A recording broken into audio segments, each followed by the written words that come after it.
Hey everyone, Dash Attack here. Today we are going to be talking about Madam Savvy going Scorched Earth on Elder Scrolls and Pokemon.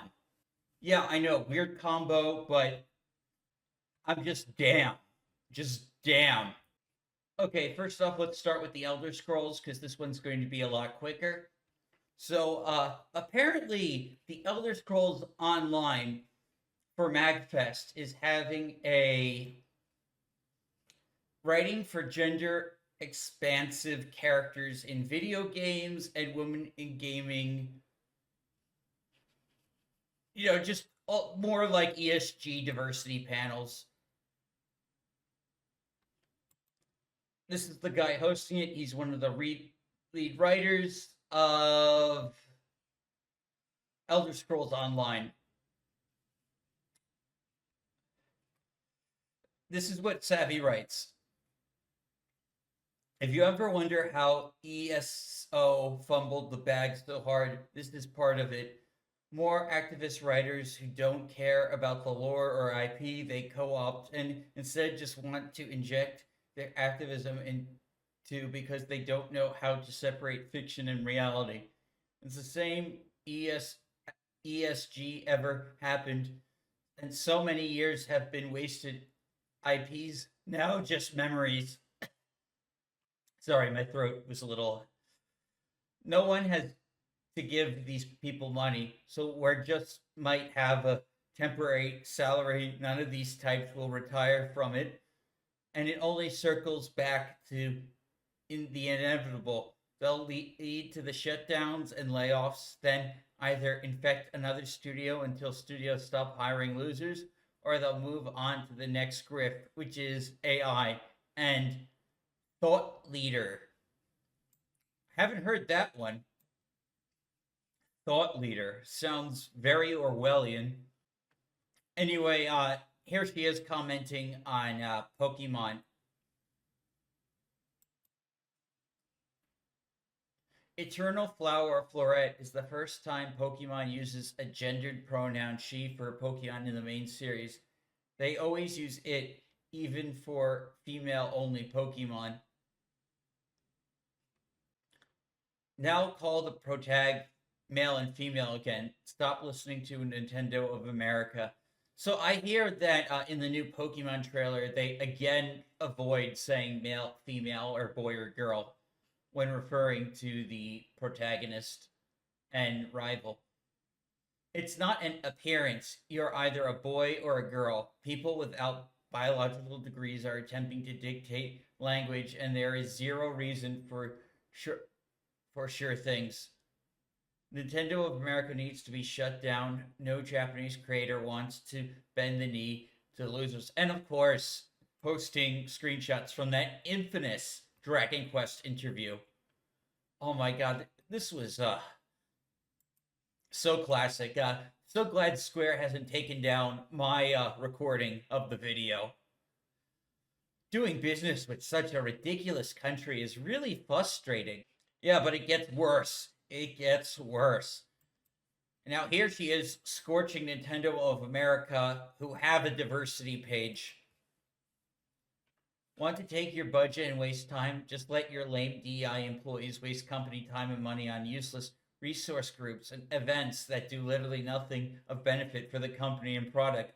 Shut down Nintendo of America and terminate all Americans in positions of power in the Japanese companies until we get rid of DEI and ESG.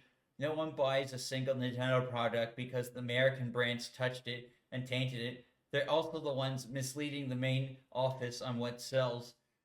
There's some social crossover with higher ups of the American branch with insane activists, and it's not going to get better till all of it gets shut down. If you're catering to the bottom percentage of humans who rely on physical attributes to get a job instead of the upper echelon who actually put time and passion into skill, you're going to have a bad time.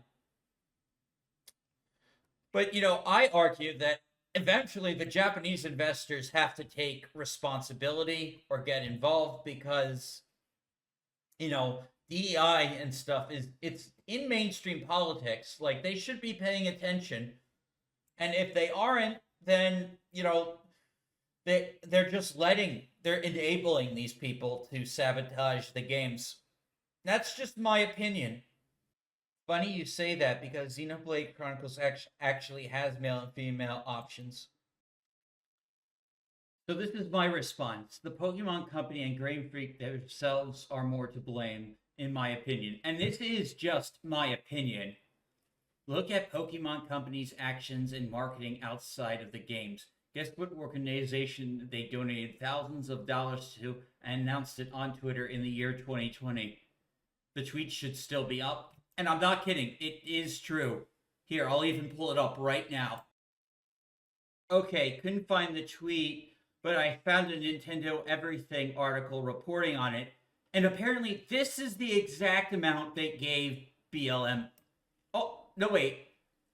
No, they split this between the NAACP and BLM, who we now know was a fraudulent organization.